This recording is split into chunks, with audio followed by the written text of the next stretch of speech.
In today's video, we're going to be covering the artwork in Rook Exodus, and we'll be doing our very own deep dive. So I've been waiting until my Jim Lee series was either over or close to being over before I started to study this comic book myself. And I thought, well, why not take you all along with me? Because that way you can learn by doing. So today's video is going to be a bit more chill, less scripted, and hopefully you can all sketch along with me. I don't want you to worry about making the most perfect display sketchbook page. That's not what I'm here for today. Today it's about studying, learning, making mistakes, and learning from them. And hopefully learning from what other people have done. And if you're not following along with what I'm sketching or what we're sketching and you're doing your own thing, that's totally fine, and welcome aboard. So this is the cover for Rook Exodus #1 by Jason Fabok. I'm not really sure how to say his name. I should probably. But this is cover for #1 and it is awesome. Like, I am very impressed. I am very intrigued. And it makes me want to dig in and read it. And why is that? Well, my first thought is it's so bold. It's such a bold cover, both in terms of the composition, the colours, the sort of style. It's all bold. It's awesome. So obviously you've got the character in sort of a dynamic pose. He's looking over our shoulder. And I think in terms of the composition, what really works for me is that he's framed so well with objects and things that are pointing towards him. So if I go through them a little bit by a little bit, then hopefully that might help you understand what I mean. So obviously he's front and centre, but this Rook here is sort of almost looking at him directly, is like looking up at his face, and each of the feathers is actually pointed up towards him, which I think is really cool. The tusk of this sort of warthog pig thing is also pointing up towards him. This trail of smoke is also sort of leading us up to look at his eyes. Obviously, these rooks up here, none of them are touching him. They're all sort of framing him as well. And this person in the background, I don't know if you can see it on the stream, but like there's a stream of light that is also pointing towards him, which is just awesome. Like, to sort of pull that off is just brave and awesome at the same time. So now that I've talked about the elements, well, how does it work? Like, what makes that work? Well, the colorist has done a fantastic job on this, in that he is front and center, both in terms of composition and color. Like, he is in full sort of saturation, his face and his torso, the largest parts of him. And sort of as you get further and further back, if you exclude this one warthog, which I think it's trying to say this is sort of important to the story, you know, these animals are important and integral. I think that's what it's possibly trying to say. Maybe I'm just looking too much into it. I don't know. But yeah, as we get further back in the layers, or if we go further down the page, it becomes more and more desaturated. And that's how it works, and that's why it works, which I think is super, super cool. You know, you can see it here with this Rook here, has a lot more saturation and detail than this one and that one and that one. It goes so forth and so forth. So this is the cover. I'm going to now dig in and have a look. Cool. So this planet is pretty cool. I really like the sort of wild hatching that's going on. These lines here, it makes me feel like it's almost like spinning and it's in motion. It's doing it really, really fast. I really like that. The islands, they're not entirely always joined up, which to me makes me feel like it's so far away, you know, that you can't quite pinpoint where it ends and where it begins, you know. That's very cool. And there's the Terminator line as well that we've talked about in the Jim Lee episodes. What else? there's obviously cool bits of satellite and whatnot that is sort of floating about. It's quite easy to do. You could just do like primitive shapes like tubes and cubes and then just build up on it from there. Let's go in some more. Okay, so we have lots and lots of birds. Oh my days. I do feel for him having to draw so many animals. That is an undertaking. So I think, why don't we have a go at drawing one of these rooks ourselves so we can learn what he did. And to start off, all I'm simply going to do is just start with basic shapes first, come back, have a look at the rendering to figure out how we can understand it for ourselves and take it from there. So, basic shapes. So the pencils that I use when I'm sort of studying is a red pencil, a blue pencil, and a 2H. The reason that I have coloured ones is because these are my thinking pencils. These are where I'm sort of trying to figure something out, sort of construction, and then do my detail and whatnot with the ordinary 2H. Okay, so what colour would a rook be if it was to be a colour? I'm going to go with red. Although it may come out on the video as orange, I'm not sure.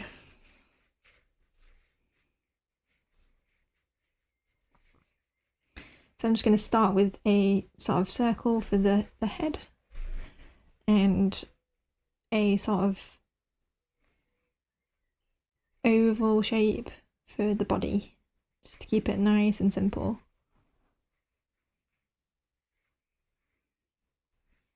I'm not worrying too much about whether it's accurate or right now. I'm just trying to get the basics sort of shapes down. And then I think the body is quite a bit bigger than the head. I'm just going to make that a little bit bigger.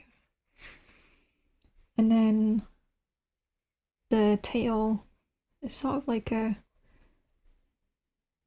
bit of a rectangle with a bit of some bends in it. So I'm just going to sketch in something like that. I think the sort of underside of it is actually quite flat, so I'm just flattening out that oval sort of shape like this. Obviously the beak sort of area is a nice triangle, which makes it quite easy. And the legs are sort of the opposite way to bend as our legs, so I'm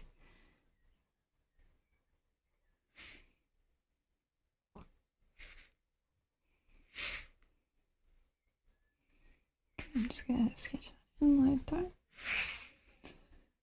Cool.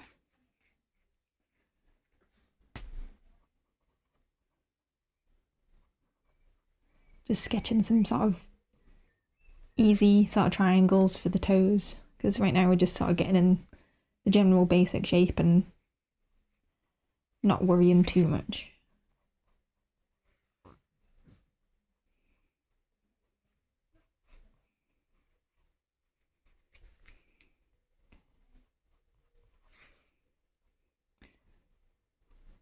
And then I'm just going to join up my shapes.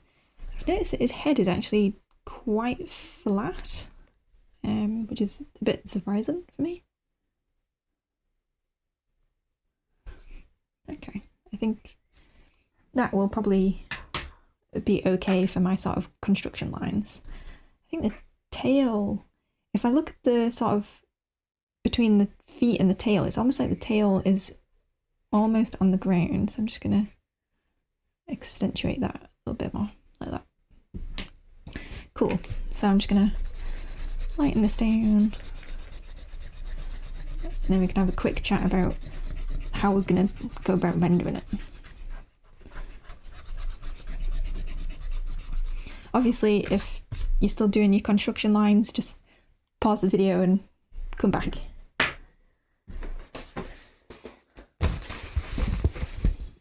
Okay, so I'm hoping that you're able to see this on the video, and if not, I'll put a bigger version up and I'll use arrows to point instead of my fingers. So as you can see, there's sort of like a little rough terminator on the head and a little bit underneath the sort of beak area. So that's the thing that we can add in.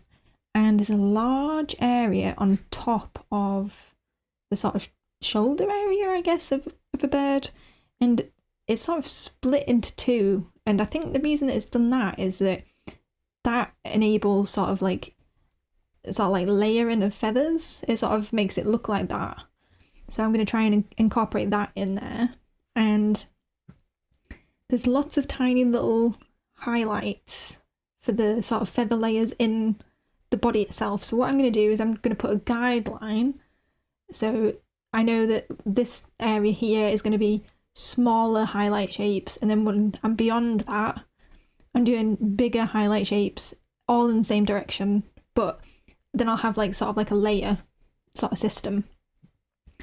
So I think that's what I'm going to do. I'm going to do the little terminator, little layer in here, and then a guideline there.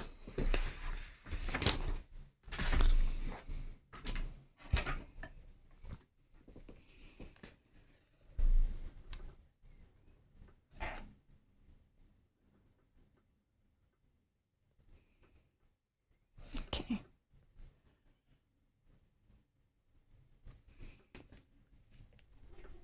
And obviously when you're doing this sort of terminator up here, because it's fur, it can be really, really roughly done. You don't have to be perfect about it. And if you wanted to do it in sort of like a stylized way, you can do. You know, if you're drawing something other than comic art, you're doing maybe manga or whatever type of art that it is that you like doing, all of this is sort of transferable, which is cool.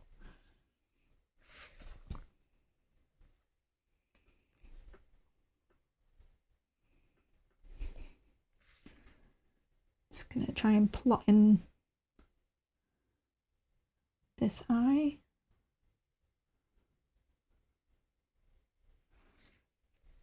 Probably about there. Okay.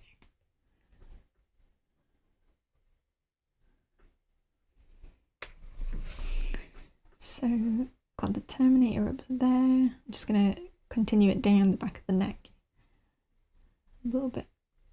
Okay. So now what I'm going to be doing is I'm going to be plotting out sort of very jagged terminator points for this large sort of shoulder light, and just making sure to sort of indicate the two layers like he has, just to sort of give the illusion of depth, which is really, really important. And like I say, these lines, just be rough with them, because feathers aren't, you know, the smoothest of thing. If you're a rook in the middle of nowhere, you know, you probably will look a bit haggard. Okay.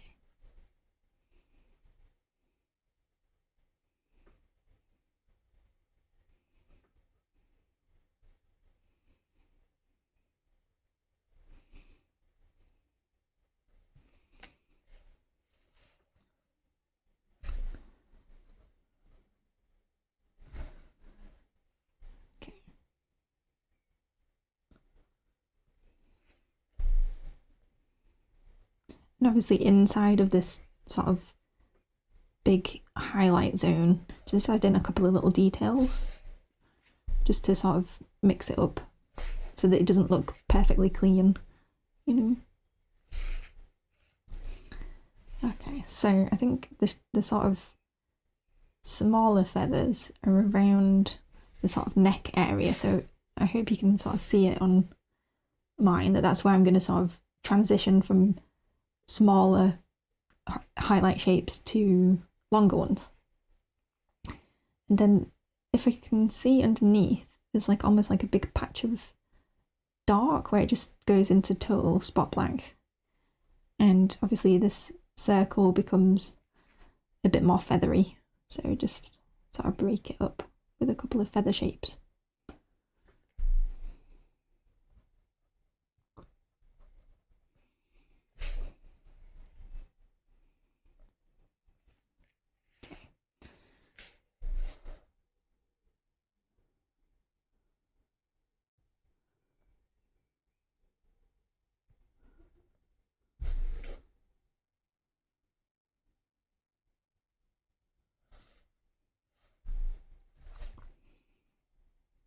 Okay, so when I'm going to be doing the sort of highlight spots, I'm just going to focus on using the sort of side edge of my pencil to do blacks, and then sort of create little sort of snippets of triangle where it's white, rather than sort of having to plot out specifically where the highlight spots are and being, you know, very precise about it. Just sort of be a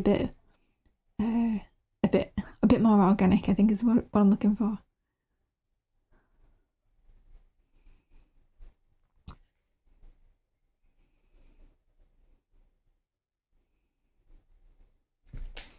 Don't sweat about it, you know, just sort of be a bit loose.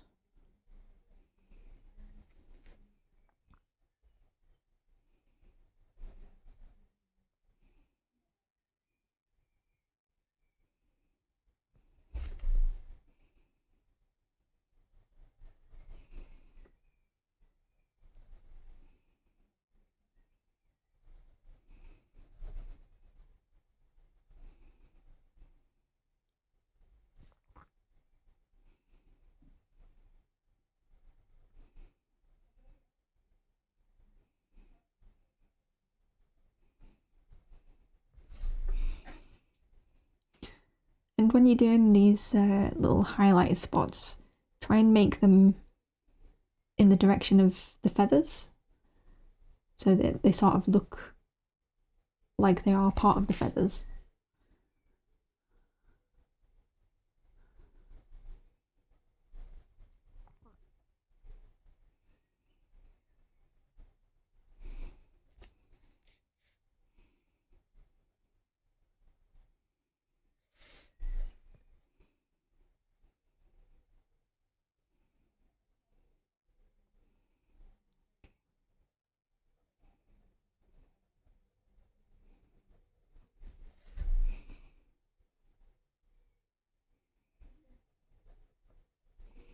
Obviously, when you get to this sort of terminator line down here, just make it nice and sort of jagged and a bit random, rather than sort of a bit clinical and precise.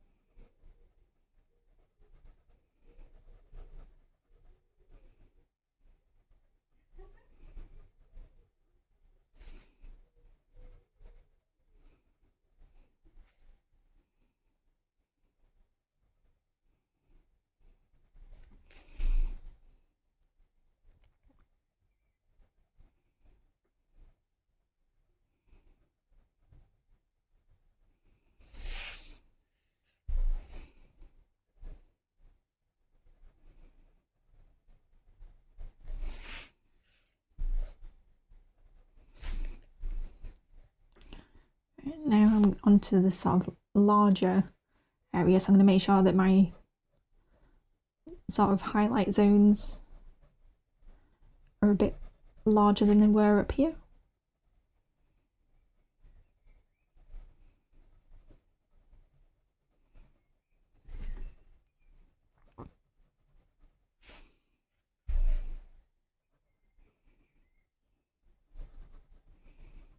And obviously all going in this sort of direction.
I'm just gonna shade in the legs, and I noticed that there's quite a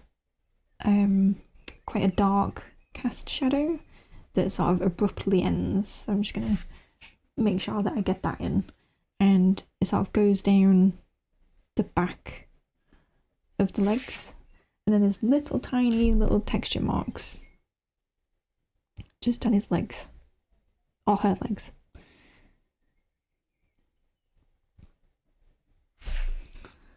Like so.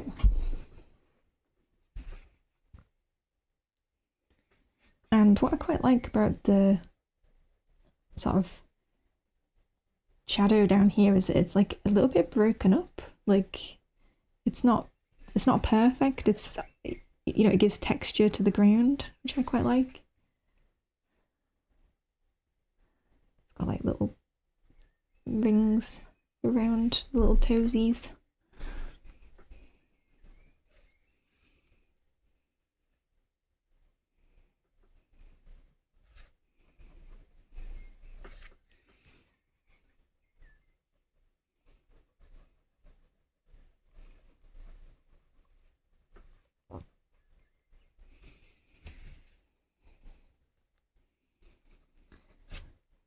Cool.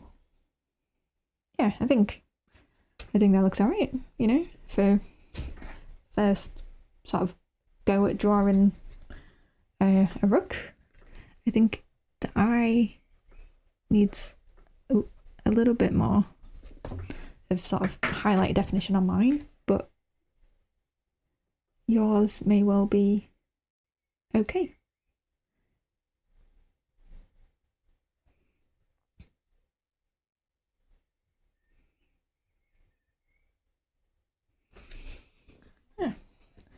I mean, I think my beak probably looks a little bit weird, but that's okay.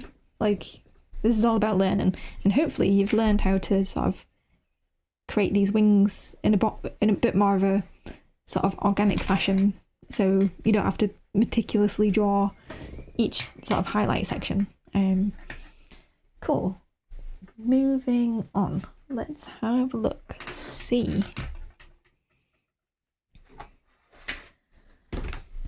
What else can we learn? So I didn't actually talk much about this panel. I sort of just dove into drawing because I think I got a little bit excited. What I like about the composition of this panel is that we the viewer are really, really low down, and it almost feels like we are ourselves also a rook, because I feel like they're sort of keeping an eye on us, you know, and we're so low down that we would be on the floor, you know. So I think that's quite cool.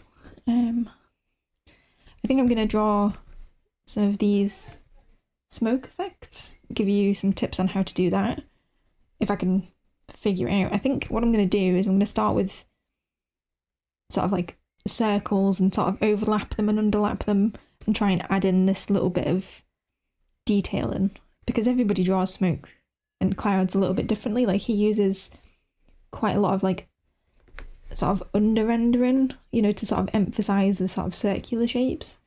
So I'm gonna have a go.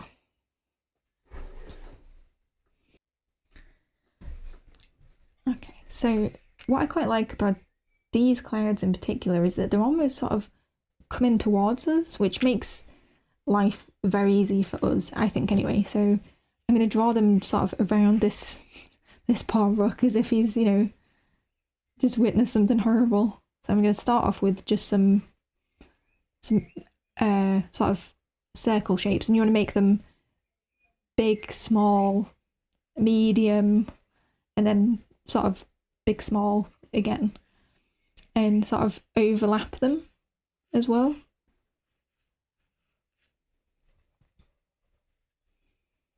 And don't be afraid to get messy with this, it's okay. Because we're going to hopefully tighten it up and make a bit more sense out of it in a second. So what you're looking for is basically a bunch of circles.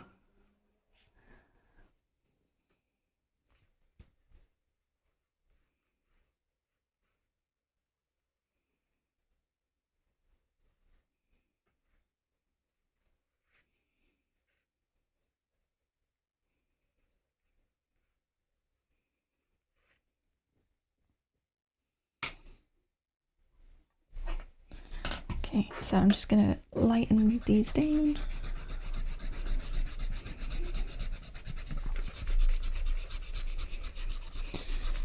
Oops, I went a bit far on poor Mr. Rook.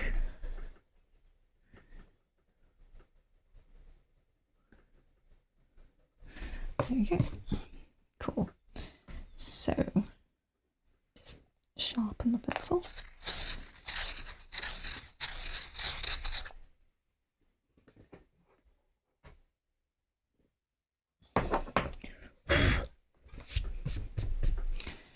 Okay, so clouds. So the reason that we started with circles is if you ignore these like little bumpy bits and you imagine that they're just circles, that's a lot easier for me to sort of construct it. So now we're going to take our circles, make them lumpy and bumpy, and make them stack on top of each other. Hopefully, anyway.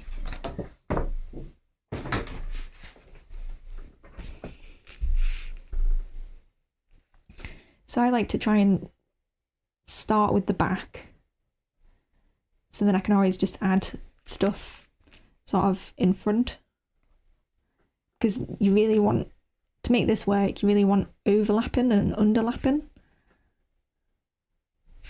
So that's cool. And then we'll go in and add sort of more detail after.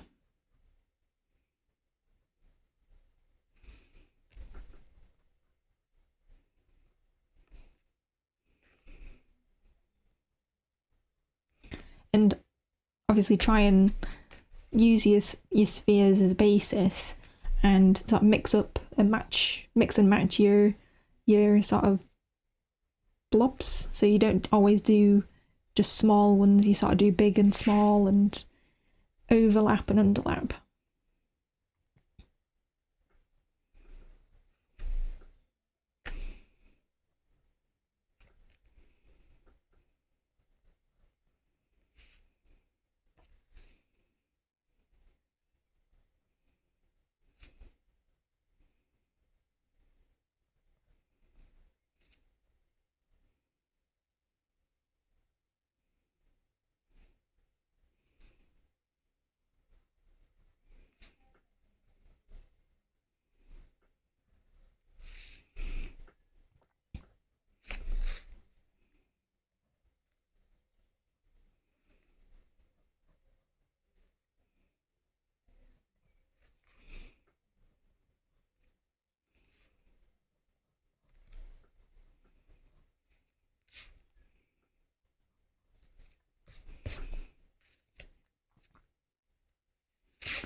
Okay, so I think I have my sort of basic sort of shapes now. Let's have another look at his clouds and how he does them. So I think this one is probably a better example to try and see it, is that he uses multiple lines to sort of indicate shadow areas, and he uses them a bit more sporadically on this one, but it's basically if the light is coming from over here, then the things underneath are going to be a lot more shadowed, but he does use it very like selectively. So I'm going to just basically go in and try and add some lines to the underneath, see how it goes. It may not look very good, but he does change it up, so we can sort of study some different explosions and stuff later.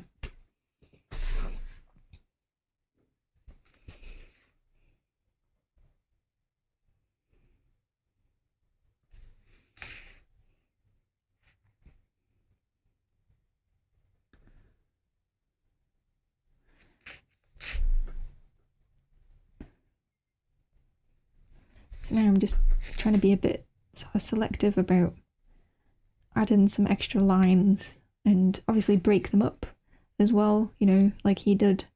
They don't have to be perfectly solid.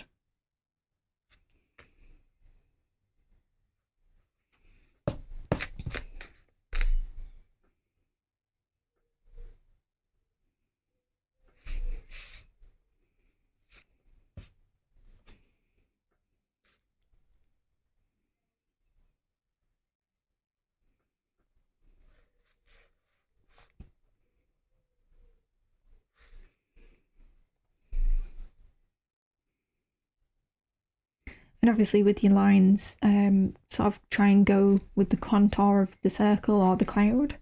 Don't obviously make them straight, because then you sort of lose the illusion of it being sort of like a cloud or a smoke that's formed.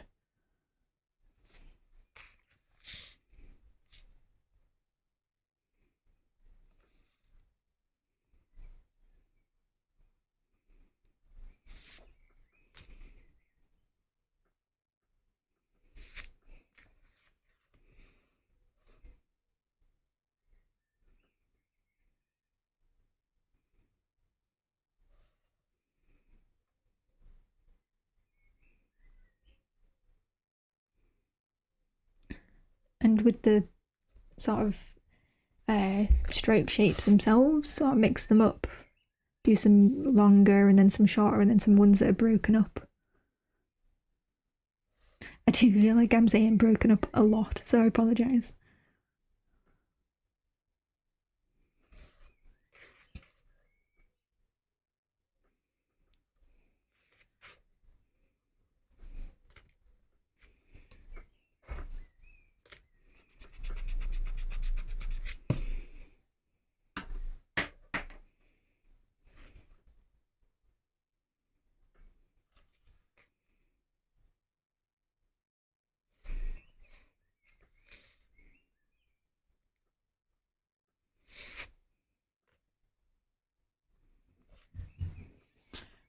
I think that looks okay for, you know, a first go. I don't think that looks too bad.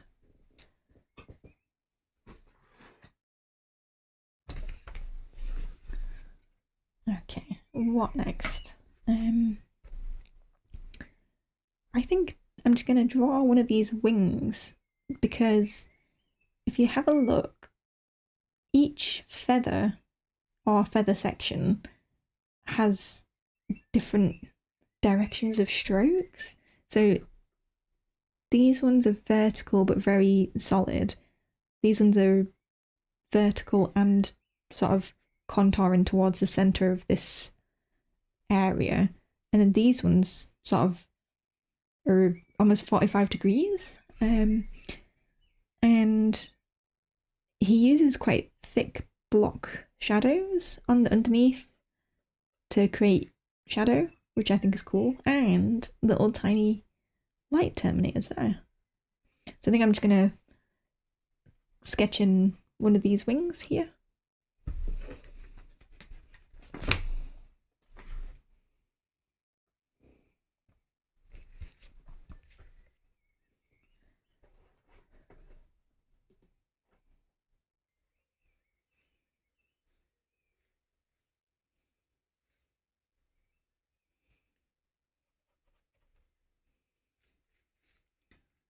So I'm just using sort of basic construction lines to sort of figure out the different layers of the feathers.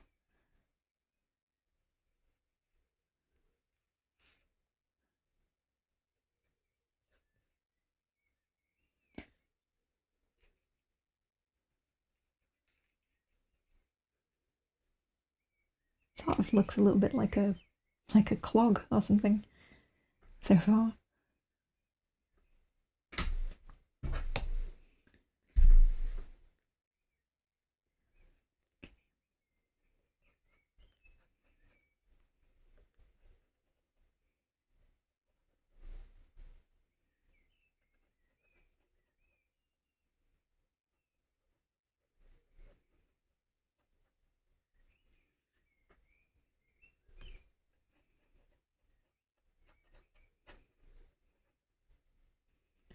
I think what I'll probably do is just draw a couple of feathers from each section, just because I think otherwise we probably would be here a very long time.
What I like is that even though all of these long feathers are technically going in the same direction, he varies it ever so slightly so that they always look a little bit different from one another, which I really like.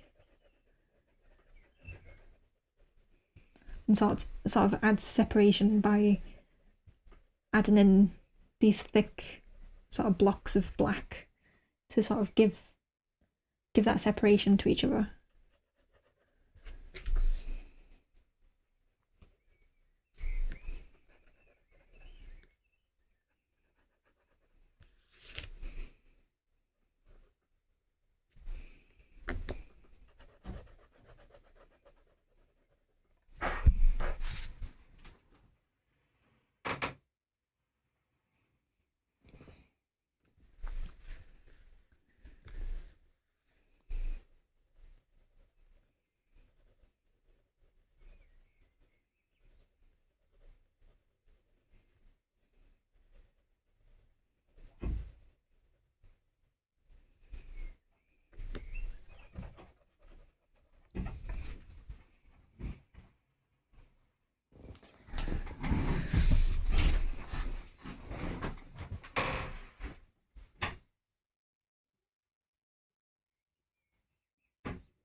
I apologise if you can hear Batman in the background. He is very impatient about feeding times. So once I've finished this bit of feather, I will go and feed the beast, and hopefully he will be quieter.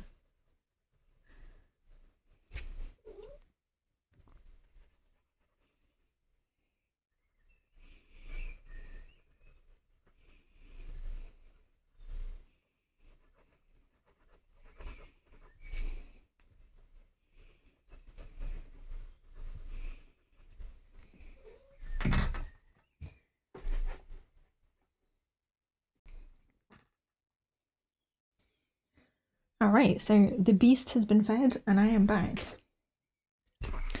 Let's have a look at the rest of this page. So, again, we have more of the same sort of VFX. I really love the silhouette that's used to like frame the rockets. Even the crows, I mean, not the crows, the rooks are even used to frame this as well.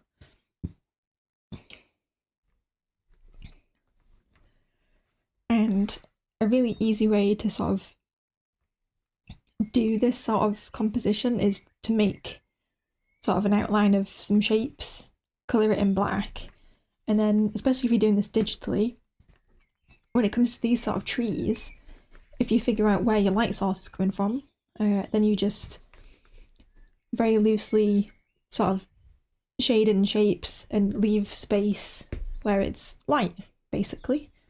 So I'll quickly do like a couple of trees like down here and show you what I mean.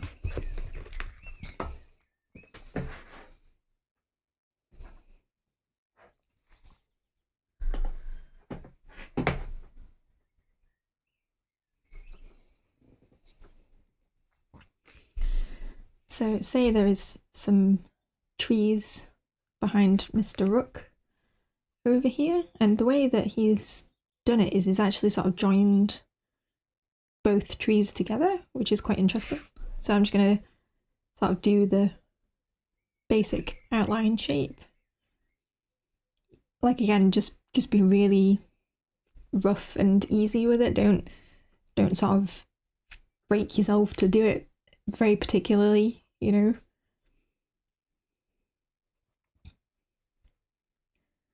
Like, even when you have groups of trees, try and sort of differentiate them with, well, this one here has more shadow underneath than the one next to it, so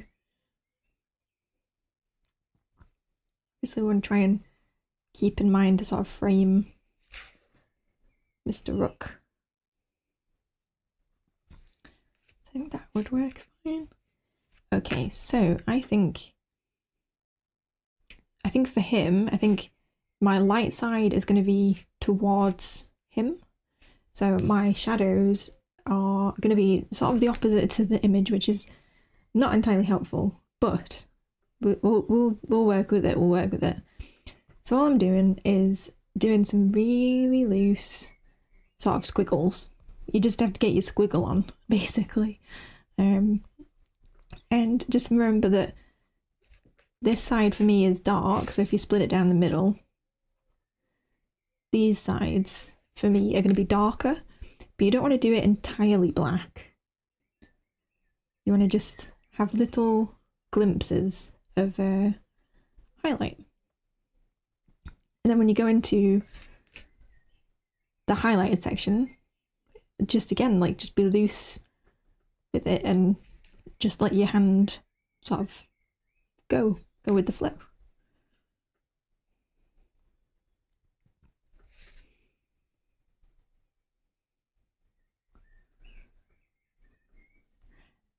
Obviously with trees, the leaves sort of, at least with these trees anyway, they sort of flow in directions together.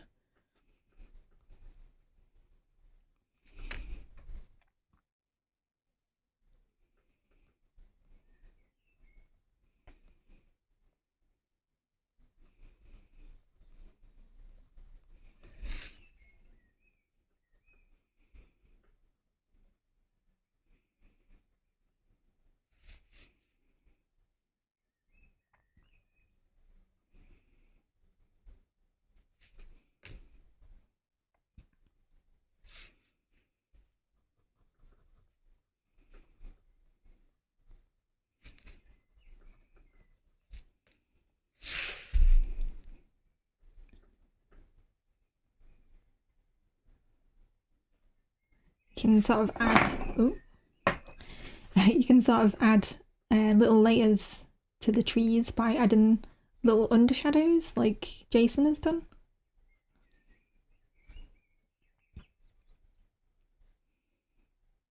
So if you want to be a bit more precise about things, you could just do little squiggles like this that would sort of indicate, you know, that the layers are getting larger as the tree sort of widens out at the bottom. Just to give yourself like a bit of a guide if you're not like too comfortable just being a bit sort of loose with it. And then Jason has it where it just then goes into black, so I'm just gonna decide that this is where it all just goes into pure black for me. And then at the line, just sort of fade it in with some squiggles.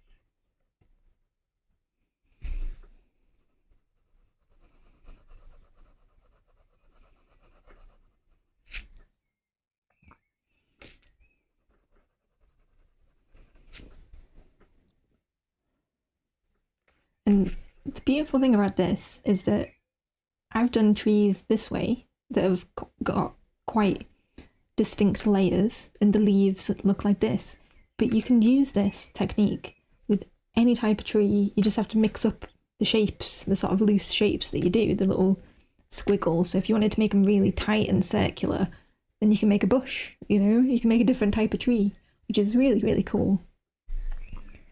And what I've just noticed is that he has little tiny trees that are just completely black, like little tiny ones in the background. So I think I'm just going to add in one or two of those. Again, just pointing where I want the viewer to look. If this was like a real sort of a real panel.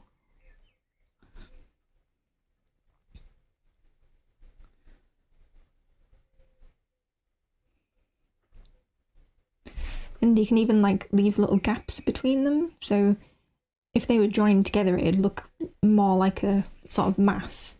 But if I sort of leave a little tiny gap, it sort of helps create depth. So now I'm just gonna do this side, and I'm just gonna mark out where my trees are. And the light and dark sort of shapes.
something like that.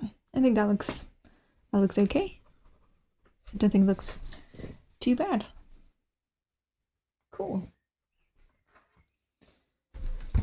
Let's move on. So here we have some sort of environment, like a mountain. We've also got smoke, and for this again, you can create it the exact same way that we created it before, where you have bigger and smaller ones, except this time using perspective to make them get smaller as they go along. And as long as you use the same principle of overlapping them, it is all good. I really like these ones here as well. This is something that you see all the time with explosions. You basically just create like little offshoots, little wisps. This is so cool. I absolutely love the lettering on this. Like, I think lettering is super underrated. That this sort of like envelopes everything. So look. Oh, there goes my sharpener. Oops.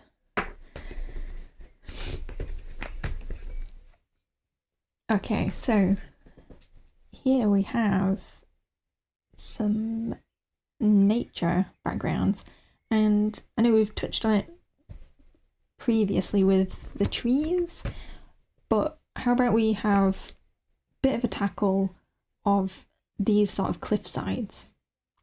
And what I noticed about this is that he sort of split it into light and dark, then light again, then dark again, then light again, then dark again, which is a very simple sort of method to keep in your mind when you're drawing like cliff faces like this. And he also uses it for the trees as well. So these ones are obviously very dark, then light, and then a bit darker, and then dark again. That way you sort of create in depth with value, basically. And it's just a very easy way for you to sort of keep in mind, well, I've done a couple dark, I'll do a couple light, I'll do a couple medium, and then a couple dark, so that you're always sort of mixing it up. So I think we'll do some sort of cliff face like this, and he uses almost entirely just vertical-ish lines, which is quite interesting. He's not like heavily rendered the rock face, he uses line to sort of tell it. So we'll have a go at something like this.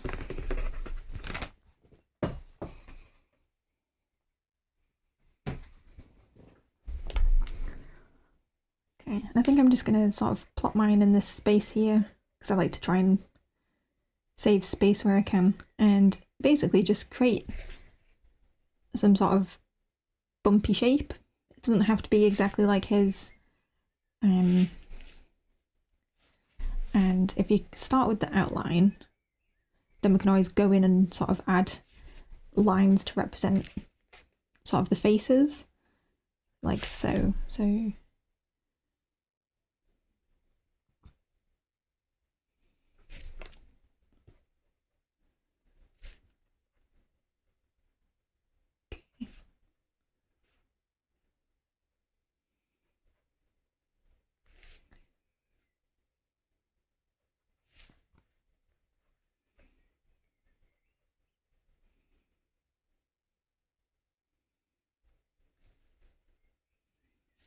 and he's got like a bit of bush, and the way that you do that is you just sort of create little squiggly lines like this and just make it a bit random.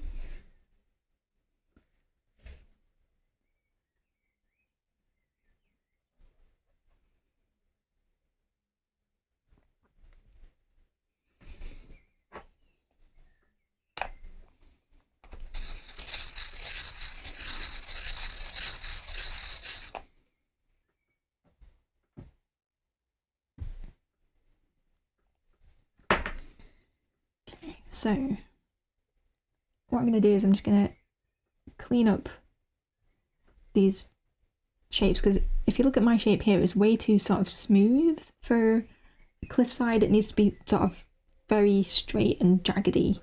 You can't really have curves when it comes to a cliffside if you want to make it look like a genuine cliffside.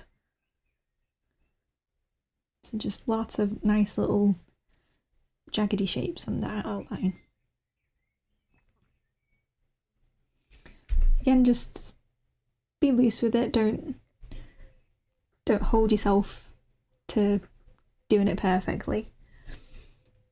And basically the way that you create sort of planes, and what I mean by that is like different faces of the cliff, is you just multiply different sort of broken up vertical lines, but they're not don't have to entirely be vertical. They can be a little bit squiggly, but as long as they're in groups and they're going in the same direction and they're broken up, it sort of makes the cliff look like a cliff. So I tend to do the vertical ones first and then go through and add some horizontal ones for the sort of like levels of the cliff, if that makes sense.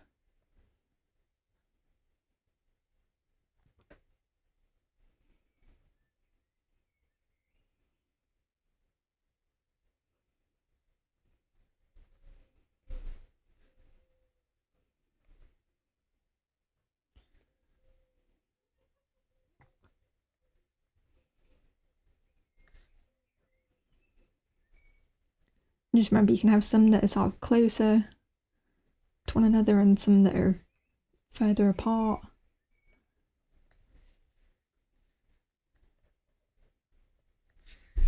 So what I've basically got is I've got a light, a dark, a light, a dark. So I'm sort of creating sort of shadow with lines.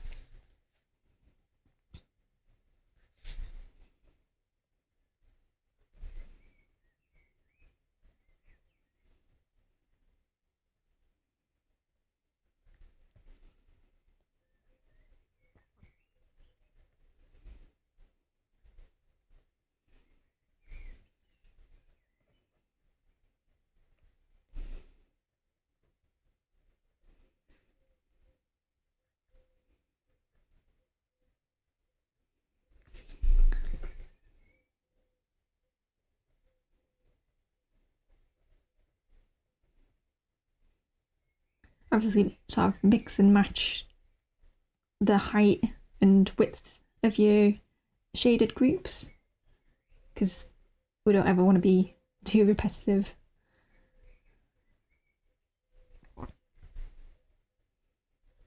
And some of them can sort of be joined up and create wavy lines.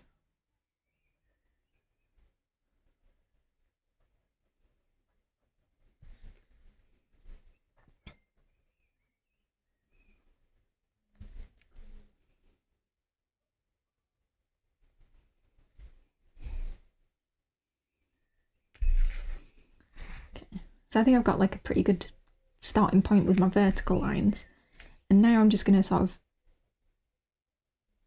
join up some of these areas, just as if like I'm creating like little sort of levels. And with that, it then gives me new shaded places.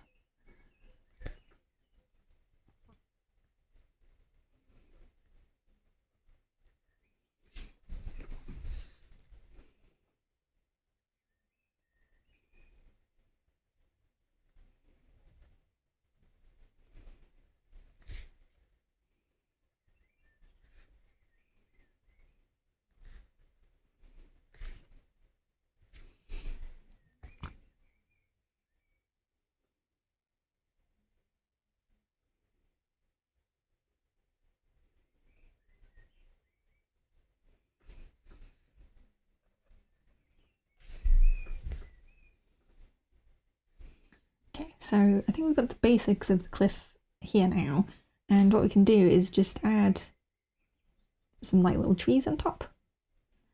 Again, just little tiny squiggly lines, don't have to be perfect. You want them to be a little bit mix and match, so some of them can be taller. You might have like one mega tree right there, and then we just carry on.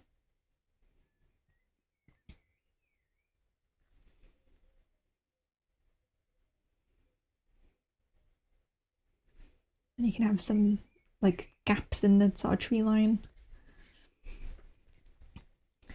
And then like we did before with the trees where we added little dark areas, here you can add little sort of spots of black.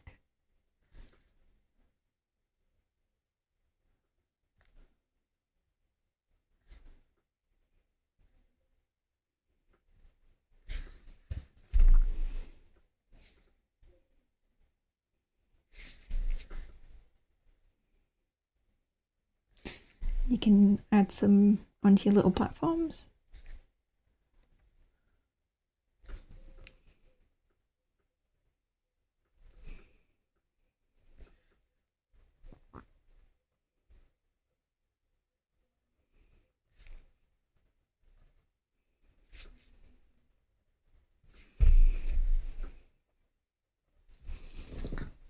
Cool. And then just add a little bush at the bottom. And the cool thing is at this point you can just add layers and layers by doing different types of brush strokes. So what he does is he's got some bigger ones like this that's sort of broken up, and then another sort of line of them there going to another sort of cliff.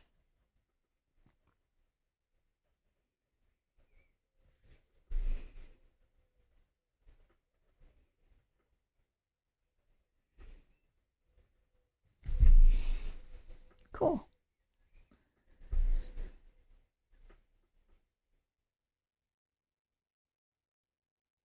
And he's got a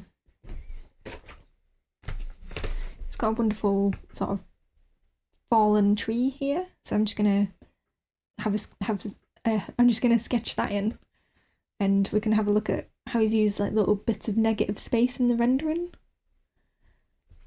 So let's have a go at that.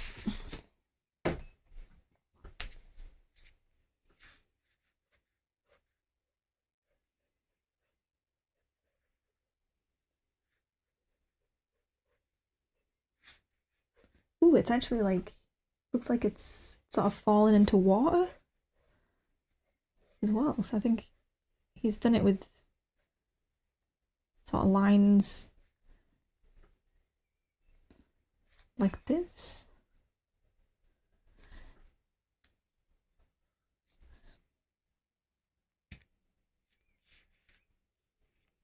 And what I'm doing there is I'm basically just going horizontally a little bit wavy, smaller, bigger, medium, and then having some little circles sort of join it up.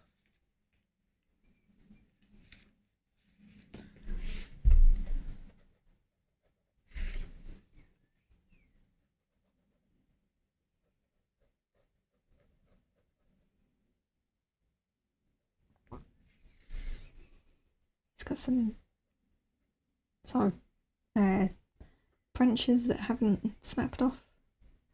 And what I like is that he uses branches that are directly on the side here, and then he has another branch here that he's just added a little bit of detail there just to give it a little bit of extra depth, where this one, the end of it is actually on the other side, so he's just added that little sort of line there just to add a little bit of depth. That's really cool.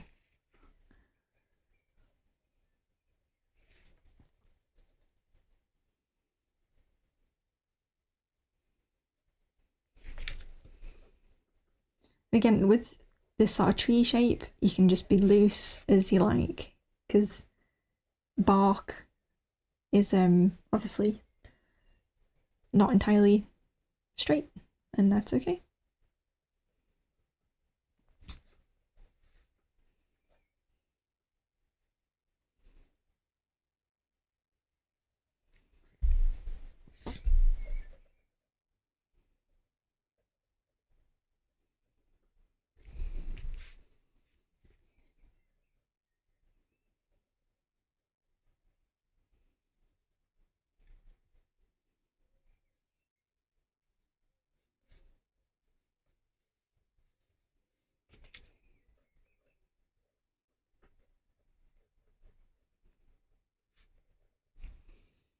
Cool. So the way that he's done this bark is he's sort of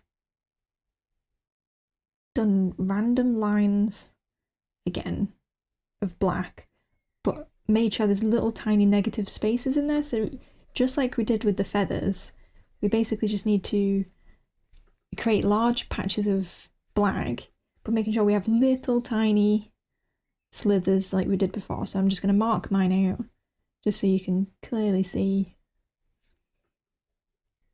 and just mix and match the shapes like so.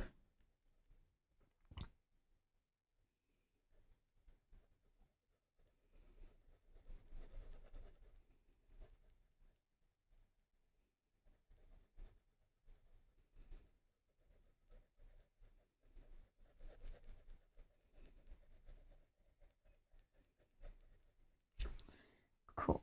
Well, that's the basic of our shadow. And then we basically add random sort of lines, bigger, longer, shorter. They can sort of come back on themselves a little bit, just to give sort of that bark texture. And again, just be loose and don't feel too much pressure. I think one thing I've noticed is that there's more of this texture where there's more shadow, because towards the top it's sort of like almost a bit like a Terminator. It's sort of eliminating this texture, so that's something I guess to keep out look out for.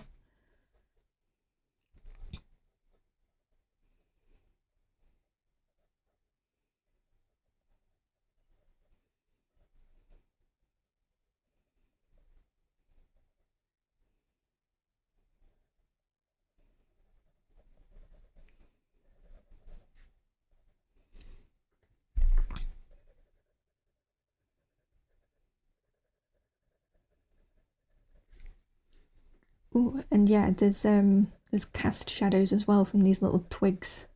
So I'm just going to add those in, like so.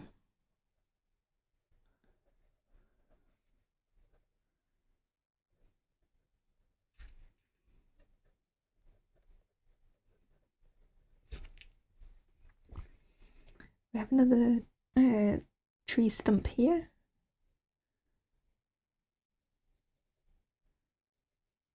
That has very similar sort of rendering.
Cool. There's a little sort of patch of grass near this rock that I'm just gonna draw in, and I think I'm gonna shade in this rock, and it doesn't have quite an obvious shadow, but again, just like everything else, it's a little bit organic and a little bit broken up, so just sort of scribble it, but don't feel the need to absolutely close all of those gaps.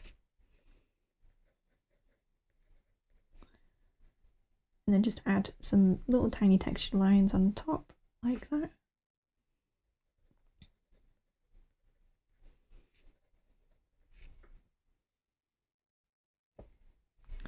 Cool. Well, I think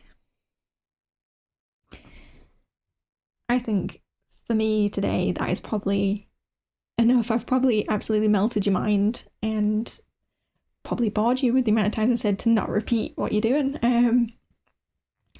But yeah, I'm gonna call this study session 1, and if people are enjoying it and people are learning stuff, then we can come back finish out this page with other little studies. Hopefully we can get onto stuff that is more people and less nature, but I know a lot of people asked for help with backgrounds, so I'm hoping this will give you some insight as to how you can do it, how you can sort of simplify it. Let me know what you think in the comments, and I will see you guys later. So keep on sketching.